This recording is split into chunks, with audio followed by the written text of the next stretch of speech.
Hey everybody, what's going on? Welcome back to another episode of Explorations. I am Ian and I'm going to be taking you through a little bit of the packing that I will be doing for a four-person paddling trip. Normally I won't be taking too much gear, which I'm going to show you.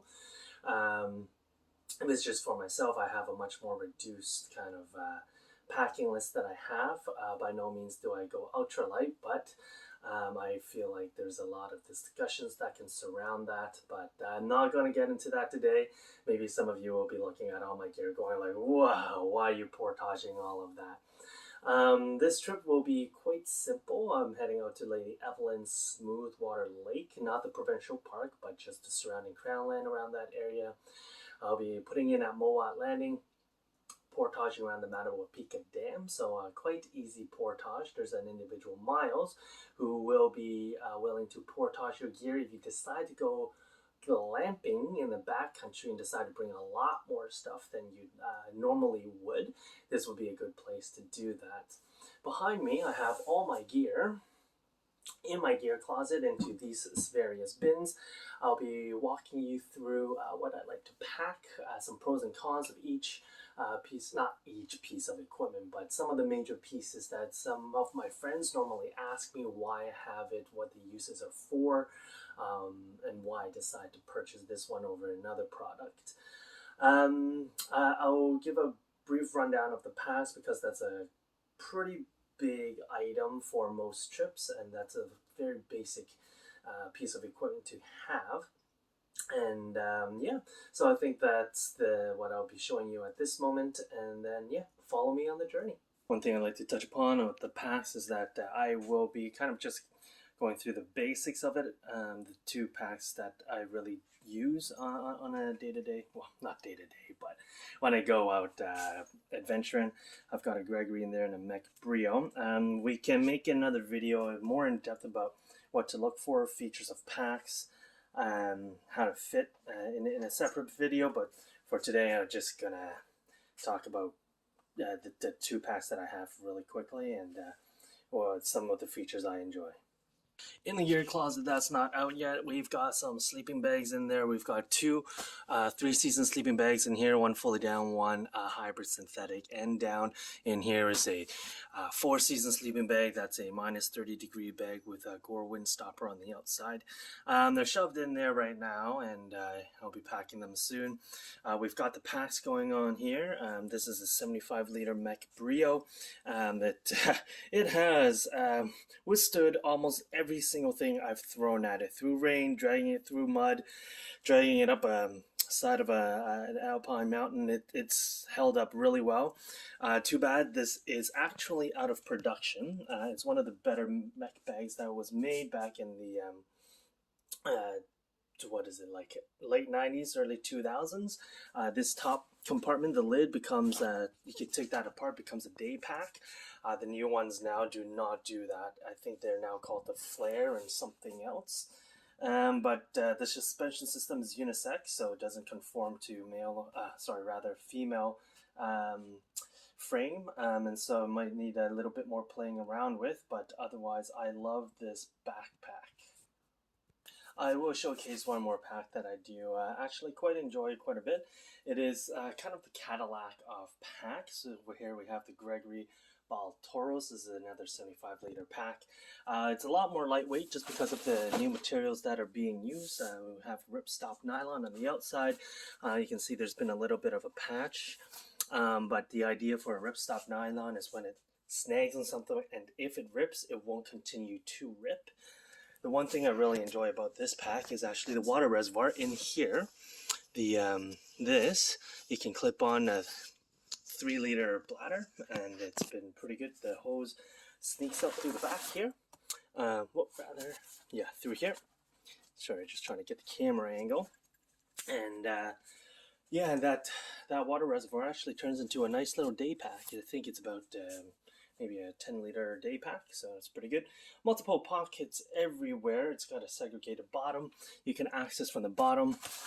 Also the sides here, there's pretty much a whole full open zip that kind of opens up like clamshell in a way.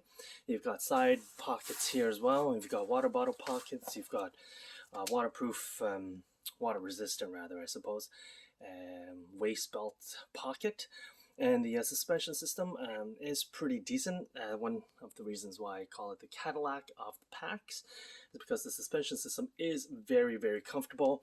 They use something called a 3D suspension system, and it really helps conform to the body. You've got good lumbar support here, and if you hook it all up correctly, zipping up the waist first and the shoulders, and then the load lifters up here, and then the very last, everyone forgets, you can cinch in this part too, and it just hugs the back, and it's very, very comfortable. You notice I have my bear bell on there just in case I want to attract some bears to eat me. Ha! Joke. It's to deter any bears. Yeah, and the airflow through here is actually pretty good for what it's worth, but for me as a pretty sweaty guy, I hate to admit, it doesn't really work too well, but you can see it's quite perforated to try and get maximum airflow. But this bag does run about $400 or so, and so it is quite an expensive purchase, but is it worth it in the end? If you do a lot of backpacking, hiking, I would definitely go for it. With the Brio, it is a little bit heavier, a lot more economical to get into, and I have not really felt the weight difference when I go out on my trips. But again, unfortunately, this is out of production. Again, they have what's called a flare, I believe, and then they do actually have segregate into male and female frame for the suspension, and so it should fit better as opposed to a unisex on that one. Okay. One thing I do like to talk about and share with people is actually this device. You think it's just a normal radio, solar panel. Hey puppy. But when you are out of batteries, you can actually hand crank this to get a few more minutes out of it. I forget exactly how much time you need for cranking for the amount of electricity generated, but the more important thing is it has a NOAA function for weather, just in case you need it. You can listen in onto the weather. NOAA is the international standard for the weather system, I suppose, just to give you a heads up. Sometimes you can get weak signal, so you gotta like play around with the antenna a little bit, but there's also ambient lighting, more focused lighting. It can hold a bit of charge for your for camera as well if you like. The only thing I wish this thing had was a bit more water resistance. You can't actually you can splash water on it, but if you drop it in the lake or something, you're done for effectively.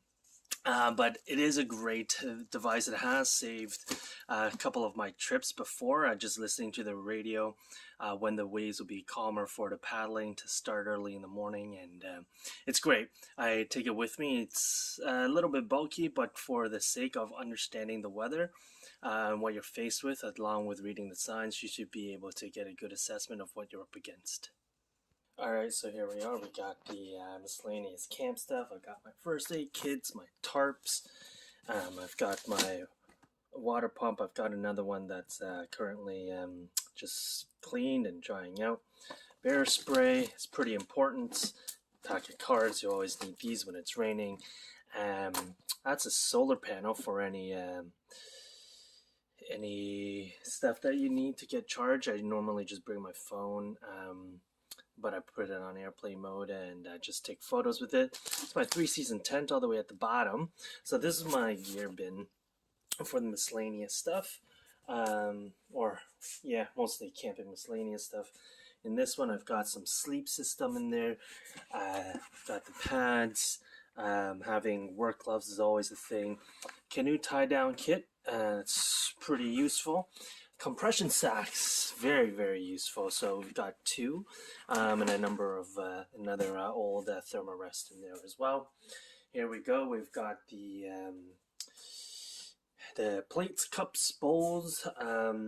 That's another pots and pans to cook in with the food barrel in there. I've got this thing from what's it called? a mountain equipment co-op in Canada anyway, and it's called the Scully Bag. This is a 50-liter bag. It's really good for portaging it to turn into a backpack. It's water resistant. It's not submersible, but if you're faced with rain, it's a pretty good bag to have, because inside it you have kind of like a dry sack thing where you roll it down, and then have a bin in here with camp kitchen stuff. Haven't fully sorted all of that out just yet, but the stove also goes into there. And this is a nice, good Coleman Classic 425 dual burner, and it's been very useful. I've got some more miscellaneous stuff out, but anyways, this is just the mess that it is and packing for a camping trip.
So if you like what you saw, go ahead and smash that like button at the bottom and subscribe to our channel, Explorations. We'll have a lot more videos like this. We can also have separate videos of the gear and what we like and don't like about it. So let us know in the comments below if there is something specific you'd like to see in our show, and we can talk to all those aspects. Until next time, take care.